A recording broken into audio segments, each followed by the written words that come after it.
Chapter 23. I had one last chance. I knew my situation was desperate. My parents had already been warned that I might disappear. Mrs. Mark was calling me lunch meat in front of everyone. But there is always one last chance, right? I stayed up all night practicing my act for the talent show. First, I made Molly and Celeste watch. Then I returned to the room and forced Brad to watch me for hours. My balloon animals were awesome. They all agreed. They said they'd never seen anyone do a balloon armadillo before. And my balloon elephant, which took 8 balloons to build, was incredible. And I had very funny jokes to go with each animal. I stayed up rehearsing, hour after hour. I didn't get sleepy. I was too nervous, too frightened. But the more I practiced, the better I felt. The balloon act could save me, I decided. If I don't mess it up, if I perform well on that stage, I just might be able to pull myself up the food chain. The talent show was scheduled for right after breakfast. I sat in the lunchroom and stared down my scrambled eggs and bacon. My stomach was a rock. I felt as if every muscle in my body were tied in knots. I knew I needed energy to perform my best, but I just couldn't eat. Paul? A woman's voice made me look up for my eggs. The office secretary stood behind my table.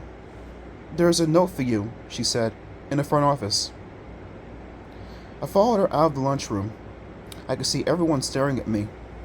She led the way to the office near the front of the school. "There," the secretary said, pointing. She heard it answer a ringing phone. I picked up the folded note from the counter, unfolded it, and read it. I read the signature at the bottom first. The note was from Mrs. Mark. She had surprisingly dainty handwriting. "It's showtime. You will be the first this morning.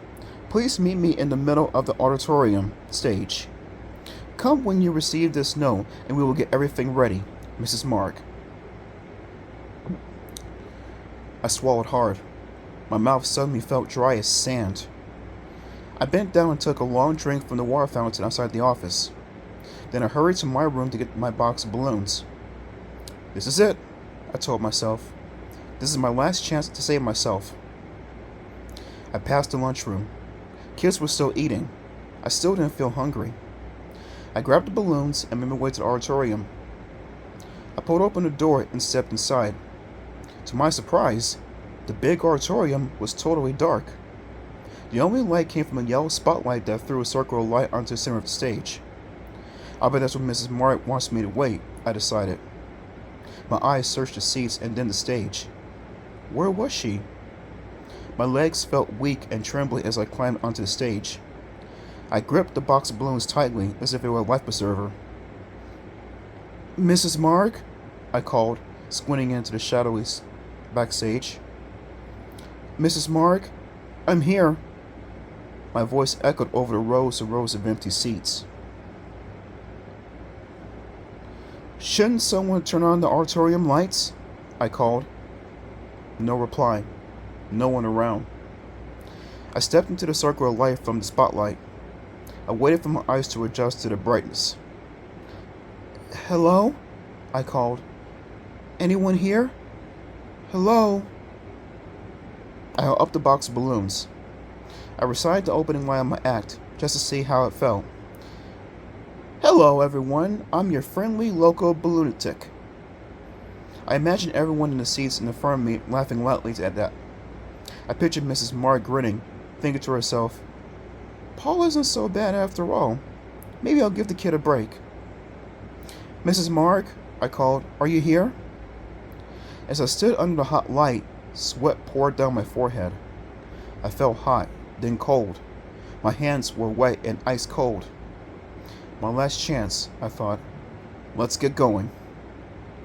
At the back of the auditorium, a door opened. Light poured over the black aisle. A girl poked her head into the light. "Molly!" I squinted past the rows of seats. Holding onto the door, she stared up at the stage. "Paul," she called, "what are you doing up there?" "I'm waiting for Mrs. Mark," I told her, shouting so she could hear. "I'm going to perform first." Her mouth dropped open. "Didn't you hear? They announced it at breakfast. Announced what? I shouted. The talent show has been canceled.